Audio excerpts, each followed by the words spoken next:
जिस हरियाणा को कांग्रेस ने परिवारवाद के, भ्रष्टाचार के गर्त में डुबोने का काम किया था, चाहे कांग्रेस रही हो, चाहे इनलो रही हो, और चाहे वह दिल्ली के अंदर झाड़ू लगाने वाली पार्टी हो।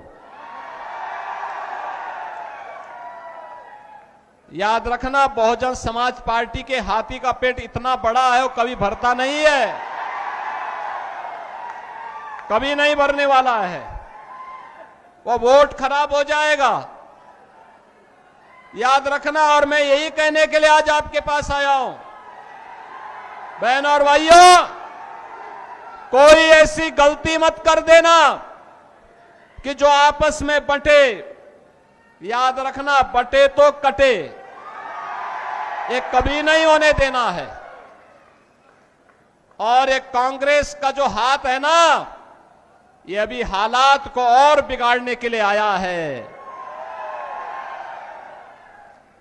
कांग्रेस का हाथ बिगाड़ेगा हालात, और विकास की जो रफ्तार है, नायब सिंह सैनी की सरकार को लाने के लिए यह आवश्यक है। यह नायब सिंह सैनी की सरकार इस विकास की रफ्तार को स्पीड अप करने के लिए आवश्यक है।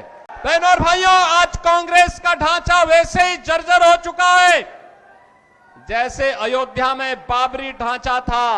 एक धक्का और दो, बाबरी ढांचे को तोड़ दो, ये नारा जब राम भक्तों ने लगाया था तो बाबरी ढांचा हमेशा के लिए ध्वस्त हो गया। और बाबरी ढांचा जो ध्वस्त हुआ, गुलामी का ढांचा ध्वस्त हुआ, अयोध्या में राम मंदिर निर्माण का मार्ग प्रशस्त हुआ।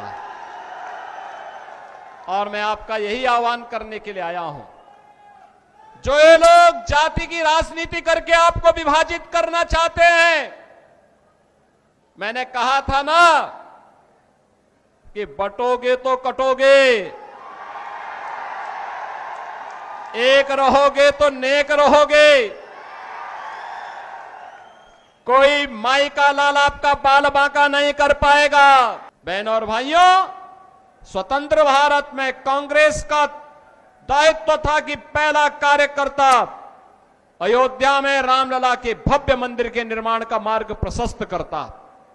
कांग्रेस ने नहीं किया, क्योंकि कांग्रेस को भारत की आस्था का नहीं, अपने वोट बैंक की चिंता थी। उन्हें सत्ता चाहिए थी, देश की कीमत पर सत्ता। याद करिए, पाकिस्तान में ननकाना साहिब कॉरिडोर बनाने के लिए कांग्रेस ने रोड़े अटकाने का कार्य किए थे।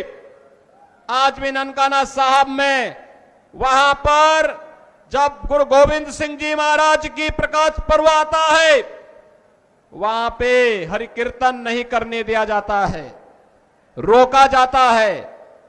कांग्रेस का इतिहास तो कत्लेआम का रहा है।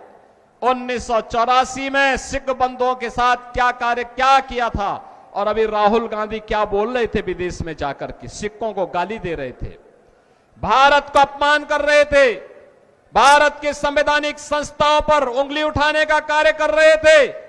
जो कांग्रेस भारत की महान गुरुओं की परंपरा का अपमान कर रही हो, जो कांग्रेस भारत के बाहर जाकर के जिस कांग्रेस के नेता भारत का अपमान करते हो, भारत की संवैधानिक संस्थाओं को कटघरे में खड़ा करते हो, उस कांग्रेस से उम्मीद करना कि कांग्रेस आपकी आस्था का सम्मान करेगी, ये बेवकूफी होगी।